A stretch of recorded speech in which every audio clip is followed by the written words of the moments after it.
Hello বন্ধুরা, সকলকে study উন্নয়ন ইউটিউব চ্যানেলে স্বাগত জানাই। আজকে আমি তোমাদের জন্য নিয়ে এসেছি সংবিধান সম্পর্কিত কিছু গুরুত্বপূর্ণ প্রশ্ন ও উত্তর। তো চলো বেশি দেরি না করে শুরু করা যাক। আজকের প্রথম প্রশ্ন, কার সুপারিশে সংবিধান সভা গঠন করা হয়েছিল?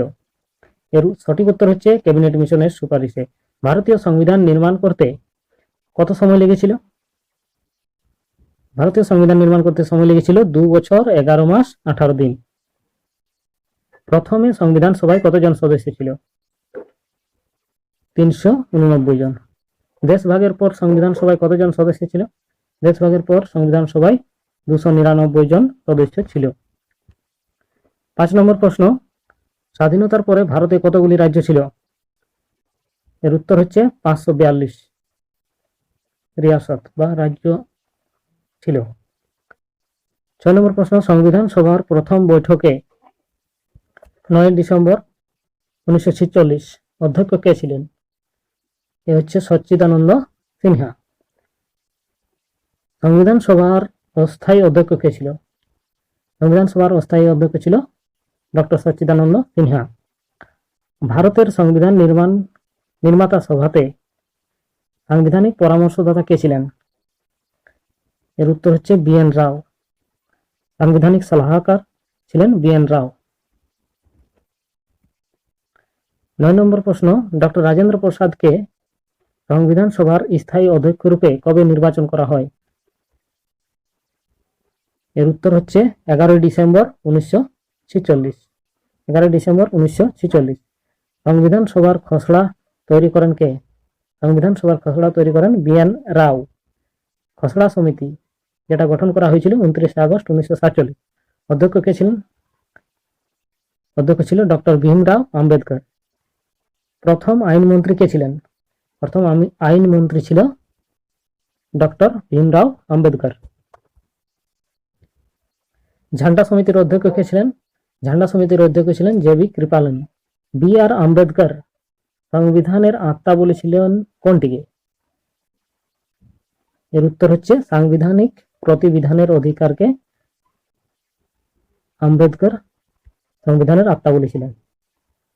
সংবিধানের কুঞ্জি বলা হয় কোনটিকে? সংবিধানের কুঞ্জি বলা হয় প্রস্তাবনাকে। সংবিধানের প্রস্তাবনায় ধর্মনিরপেক্ষ এবং সমাজবাদী শব্দ কখন যোগ করা হয়? এটা হচ্ছে 42তম সংবিধান সংশোধন 1976 সালে।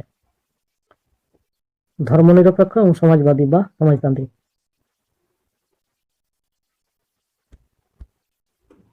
17 নম্বর প্রশ্ন, সংবিধান নির্মাণের উপর কতদিন আলোচনা হয়েছিল? এর সঠিক উত্তর হচ্ছে 114 দিন। ভারতীয় সংবিধানকে কখন গ্রহণ করা হয়েছিল? ভারতীয় সংবিধানকে গ্রহণ করা হয়েছিল 26 নভেম্বর 1949 সালে। সম্পূর্ণ সংবিধান কখন কার্যকর করা হয়েছিল? কার্যকর হয়েছিল 26 জানুয়ারি 1950 সালে। 20 নম্বর প্রশ্ন, ভারতীয় সংবিধানের জনক বলা হয় কাকে? ভারতীয় সংবিধানের জনক বলা হয় ডক্টর ভীমরাও আম্বেদকরকে। 21 নম্বর প্রশ্ন, মূল সংবিধানে কটি ধারা, কটি তপশিল এবং কটি অধ্যায় ছিল? মূল সংবিধানে ছিল 395টি ধারা এবং তপশিল ছিল 8টি এবং অধ্যায় ছিল 22টি। বর্তমানে কয়টি তপশিল আছে? বর্তমানে আছে 12টি তপশিল। অষ্টম তপশিল অনুযায়ী মোট কয়টি ভাষা ছিল? 22টি। অষ্টম তপশিল অনুযায়ী মোট ভাষা ছিল 22টি। মূল সংবিধানে কটি রাজ্যের উল্লেখ ছিল? মূল সংবিধানে 14টি রাজ্যের উল্লেখ ছিল। 25 নম্বর প্রশ্ন, সংবিধানে আমাদের দেশের নাম কি? সংবিধানে আমাদের দেশের নাম হচ্ছে ভারত অথবা ইন্ডিয়া। সংবিধানের সব থেকে বড় দেশ কোনটা? এটা ভুল হয়েছে কোথাও, বড় দেশ হবে না এটা। সংবিধানের সব থেকে বড় অধ্যায় কোনটি? এটা হচ্ছে পঞ্চম অধ্যায়। এটা দেশ হবে না, এটা অধ্যায় হবে। অধ্যায়, সংবিধানের সব থেকে বড় অধ্যায় হচ্ছে পঞ্চম অধ্যায়। ভারতের মেঘনা কার্টা বলা হয় সংবিধানের কোন অধ্যায়টিকে? এটা হচ্ছে 3য় অধ্যায়কে। সংবিধানের 15তম এবং 18তম অধ্যায়ের বিষয় কি? সংবিধানের 15তম অধ্যায়ের বিষয় হচ্ছে নির্বাচন এবং 18তম অধ্যায়ের বিষয় হচ্ছে জরুরি অবস্থা। 29 নম্বর প্রশ্ন, প্রথম লিখিত সংবিধান কোন দেশ দিয়েছিল? সেটা হচ্ছে আমেরিকা। প্রথম লিখিত সংবিধান তৈরি করে আমেরিকা। সব থেকে বড় লিখিত সংবিধান কোন দেশের আছে? সেটা হচ্ছে ভারতের। ভাষার আধারে গঠিত প্রথম রাজ্য কোনটি? ভাষার আধারে গঠিত প্রথম রাজ্য হচ্ছে অন্ধ্রপ্রদেশ। 1953 খ্রিস্টাব্দে গঠন হয়েছিল। সপ্তম সংবিধান সংশোধন 1956 কোনটির সঙ্গে সম্পর্কিত? এটা হচ্ছে ভাষার আধারে রাজ্য পুনর্গঠন। রাজ্য পুনর্গঠন আয়োগের অধ্যক্ষ কে ছিল? রাজ্য পুনর্গঠন আয়োগের অধ্যক্ষ ছিল ফজল আলী। গোয়া কখন পূর্ণ রাজ্যের মর্যাদা পায়? গোয়া পূর্ণ রাজ্যের মর্যাদা পায় 56তম সংবিধান সংশোধন 1987 সালে। দিল্লিকে রাজধানীর মর্যাদা দেওয়া হয় কখন? 69তম সংবিধান সংশোধন 1991 সালে।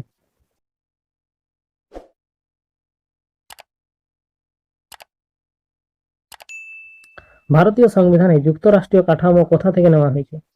ভারতীয় সংবিধানে যুক্তরাষ্ট্রীয় কাঠামো নেওয়া হয়েছে কানাডা থেকে। কানাডা থেকে নেওয়া হয়েছে। 37 নম্বর প্রশ্ন, ভারতীয় সংবিধানে সংসদীয় শাসন প্রণালী এবং বিধি নির্মাণ প্রক্রিয়া কোথা থেকে নেওয়া হয়েছে? এটা নেওয়া হয়েছে ব্রিটেন থেকে।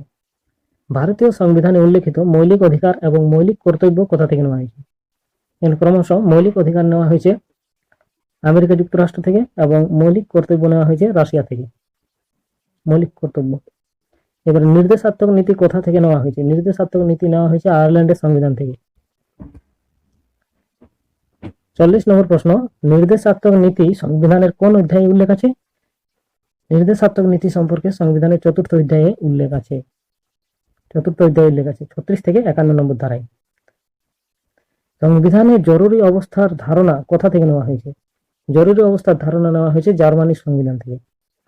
সংবিধানের যুগ্ম তালিকার ধারণা কোথা থেকে নেওয়া হয়েছে? যুগ্ম তালিকার ধারণা নেওয়া হয়েছে অস্ট্রেলিয়ার সংবিধান থেকে। সংবিধান সংশোধনের প্রক্রিয়া কোন দেশ থেকে নেওয়া হয়েছে? সংবিধান সংশোধনের প্রক্রিয়া নেওয়া হয়েছে দক্ষিণ আফ্রিকা থেকে। 44 নম্বর প্রশ্ন, সংবিধান সংশোধন করার প্রক্রিয়া কত নম্বর অনুচ্ছেদে উল্লেখ আছে? সংবিধান সংশোধন করার প্রক্রিয়া 368 নম্বর অনুচ্ছেদে উল্লেখ আছে। এটি হচ্ছে 20 নম্বর অধ্যায়ের 20 নম্বর অধ্যায়ের 368 নম্বর অনুচ্ছেদে। সংবিধানের প্রথম সংশোধন কত খ্রিস্টাব্দে হয়? সংবিধানের প্রথম সংশোধন হয়েছিল 1951 সালে। বর্তমানে কেন্দ্র তালিকা, রাজ্য তালিকা এবং যুগ্ম তালিকাতে কয়টি করে বিষয় বর্ণিত আছে? বর্তমানে কেন্দ্র তালিকাতে আছে 98টি বিষয় এবং রাজ্য তালিকাতে আছে 62টি বিষয় এবং যুগ্ম তালিকায় আছে 52টি বিষয়। 11তম তফসিল কোনটির সঙ্গে সম্পর্কিত? 11তম তফসিল হচ্ছে পঞ্চায়েত রাজ সম্পর্কে আছে। পঞ্চায়েত রাজের সব থেকে ছোট অঙ্গ কোনটি? পঞ্চায়েত রাজের সব থেকে ছোট অঙ্গ হচ্ছে গ্রাম পঞ্চায়েত। তারপরে আছে পঞ্চায়েত সমিতি, তারপরে আছে জেলা পরিষদ। সবচেয়ে ছোট অঙ্গ হচ্ছে গ্রাম পঞ্চায়েত, এর উপরে আছে পঞ্চায়েত সমিতি, তার উপর আছে জেলা পরিষদ। 49 নম্বর প্রশ্ন, গ্রাম পঞ্চায়েতের নির্বাচনের দায়িত্ব কার? গ্রাম পঞ্চায়েতের নির্বাচনের দায়িত্ব হচ্ছে রাজ্য সরকারের। পঞ্চায়েত স্তরে রাজ্য সরকারের প্রতিনিধিত্ব করে কে? পঞ্চায়েত স্তরে রাজ্য সরকারের প্রতিনিধিত্ব করে গ্রাম সেবক। ত্রিস্তরীয় পঞ্চায়েত রাজ শুরু করা হয় কোন কমিটির রিপোর্ট অনুযায়ী? ত্রিস্তরীয় পঞ্চায়েত রাজ শুরু হয় বলবন্ত রায় মেহতা কমিটির রিপোর্ট অনুসারে। সর্বপ্রথম পঞ্চায়েত রাজ কখন শুরু হয়? পঞ্চায়েত রাজ সর্বপ্রথম শুরু হয় 2রা অক্টোবর 1959 খ্রিস্টাব্দে রাজস্থানের নাঙ্গরে। 73তম সংবিধান সংশোধন কিসের সঙ্গে সম্পর্কিত? 73তম সংবিধান সংশোধন হচ্ছে পঞ্চায়েত রাজ ব্যবস্থার সঙ্গে সম্পর্কিত। ভারতের নাগরিকতা অর্জন করার এবং নাগরিকতা হারানোর ন্যূনতম সময়কাল কত? ভারতের নাগরিকতা অর্জন করার জন্য ন্যূনতম সময় 10 বছর এবং নাগরিকতা হারানোর জন্য 7 বছর। মৌলিক অধিকার সংবিধানের কোন ধারায় বর্ণিত আছে? মৌলিক অধিকার সংবিধানের 3 নম্বর অধ্যায়ের 12 থেকে 35 নম্বর অনুচ্ছেদে বা 12 থেকে 35 নম্বর ধারায় উল্লেখ আছে। 56 নম্বর প্রশ্ন, মূল সংবিধানে কয়টি মৌলিক অধিকার ছিল? মূল সংবিধানে মৌলিক অধিকার ছিল 7টি।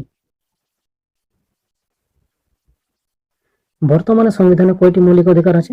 বর্তমানে মৌলিক অধিকার আছে 6টি। তাহলে 7টির মধ্যে কোনটিকে বাদ দেওয়া হয়েছে? সম্পত্তির অধিকারকে মৌলিক অধিকার থেকে বাদ দেওয়া হয়েছে। 58 নম্বর প্রশ্ন, সম্পত্তির অধিকারকে মৌলিক অধিকার থেকে বাদ দেওয়া হয় কবে? এর উত্তর হচ্ছে 44তম সংবিধান সংশোধন 1978 সালে। 44তম সংবিধান সংশোধনে সম্পত্তির অধিকারকে মৌলিক অধিকার থেকে বাদ দেওয়া হয়। সালটি হচ্ছে 1978। মৌলিক অধিকারকে সংশোধন করার অধিকার কার আছে? মৌলিক অধিকারকে সংশোধন করার অধিকার আছে সংসদ বা পার্লামেন্টের। 60 নম্বর প্রশ্ন, বর্তমানে 51 নম্বর অনুচ্ছেদে বর্ণিত মৌলিক কর্তব্যের সংখ্যা কটি? মৌলিক কর্তব্যের সংখ্যা 11টি। মৌলিক কর্তব্য কত নম্বর সংশোধন এবং সংবিধানে যুক্ত করা হয়েছে? কত নম্বর সংশোধন অনুযায়ী সংবিধানে যুক্ত করা হয়েছে? মৌলিক কর্তব্য 42তম সংবিধান সংশোধনী 1976 খ্রিস্টাব্দে সংবিধানে অন্তর্ভুক্ত করা হয়েছে। 62 নম্বর প্রশ্ন, মৌলিক কর্তব্য কোন সমিতির সুপারিশে সংবিধানে যুক্ত করা হয়েছিল? এর উত্তর হচ্ছে সর্দার স্বর্ণ সিংহ সমিতি। মৌলিক কর্তব্য সর্দার স্বর্ণ সিংহ সমিতির সুপারিশে সংবিধানে যুক্ত করা হয়েছিল। কত নম্বর ধারা অনুযায়ী অস্পৃশ্যতা দূর করা হয়? অস্পৃশ্যতা দূর করা হয়েছে 17 নম্বর অনুচ্ছেদ বা ধারা অনুযায়ী। 64 নম্বর প্রশ্ন, সংবাদপত্রের স্বাধীনতা বর্ণিত আছে কত নম্বর অনুচ্ছেদে? সংবাদপত্রের স্বাধীনতা বর্ণিত আছে 19-1 এ। এটা যৌথ না, এটা হচ্ছে চৌথ স্তম্ভ। চৌথ স্তম্ভ বলা হয় কাকে? চৌথ স্তম্ভ বলা হয় সংবাদপত্র বা প্রেস। সংবাদপত্র বা প্রেসকে চৌথ স্তম্ভ বলা হয়, গণতন্ত্রের চৌথ স্তম্ভ। প্রাণ এবং দৈহিক স্বতন্ত্রতা বর্ণিত আছে কত নম্বর অনুচ্ছেদে? প্রাণ এবং দৈহিক স্বতন্ত্রতা বর্ণিত আছে 21 নম্বর অনুচ্ছেদে। 6 থেকে 14 বছর বয়সের বাচ্চাদের জন্য নিঃশুল্ক শিক্ষা অনিবার্য করা হয়েছে কোন সংশোধনী দ্বারা? এটা হচ্ছে 86তম সংবিধান সংশোধনী 2002। 68 নম্বর প্রশ্ন, 14 বছরের কম বয়সের বালকদের কারখানাতে বিপজ্জনক কাজ করানো অপরাধ বলা হয়েছে কোন ধারায়? এর উত্তর হচ্ছে অনুচ্ছেদ 24 অনুযায়ী। 14 বছরের কম বয়সী বাচ্চাদের বিপজ্জনক কাজ করানো অপরাধ বলে বলা হয়েছে 24 নম্বর ধারা অনুযায়ী। সংবিধান বা পার্লামেন্টের অংশ কি কি? সংবিধান বা পার্লামেন্টের অংশ হচ্ছে রাষ্ট্রপতি, লোকসভা এবং রাজ্যসভা। ভারতের প্রথম নাগরিক কে? ভারতের প্রথম নাগরিক হচ্ছে রাষ্ট্রপতি। কত নম্বর ধারায় রাষ্ট্রপতি সম্পর্কে বর্ণিত আছে? 52 নম্বর ধারা। রাষ্ট্রপতি সম্পর্কে বর্ণিত আছে 52 নম্বর ধারায়। 72 নম্বর প্রশ্ন, পার্লামেন্টের প্রত্যেক অধিবেশনের উদ্বোধন করে কে? এর উত্তর হচ্ছে রাষ্ট্রপতি। রাষ্ট্রপতি কাকে ত্যাগপত্র দেন? রাষ্ট্রপতি ত্যাগপত্র যদি দেন তো উনি দেন উপরাষ্ট্রপতিকে। রাষ্ট্রপতি তার ত্যাগপত্র পেশ করে উপরাষ্ট্রপতিকে। রাষ্ট্রপতি এবং উপরাষ্ট্রপতির কার্যকাল কত বছর? এর উত্তর হচ্ছে 5 বছর। রাষ্ট্রপতি এবং উপরাষ্ট্রপতির কার্যকাল হচ্ছে 5 বছর। রাষ্ট্রপতিকে তার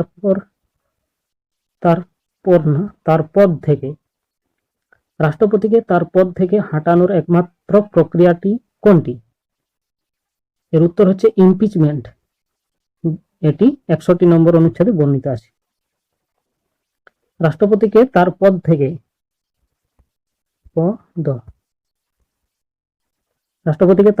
হাঁটানোর একমাত্র প্রক্রিয়াটি হচ্ছে ইমপিচমেন্ট, যেটি 61 নম্বর অনুচ্ছেদে বর্ণিত আছে। তো বন্ধুরা, এই ছিল আজকের সেশন। যদি ভিডিওটি ভালো লেগে থাকে তবে অবশ্যই লাইক করো, বন্ধুদের মধ্যে শেয়ার করো এবং অবশ্যই চ্যানেলটিকে সাবস্ক্রাইব করো। ভিডিওটি দেখার জন্য ধন্যবাদ।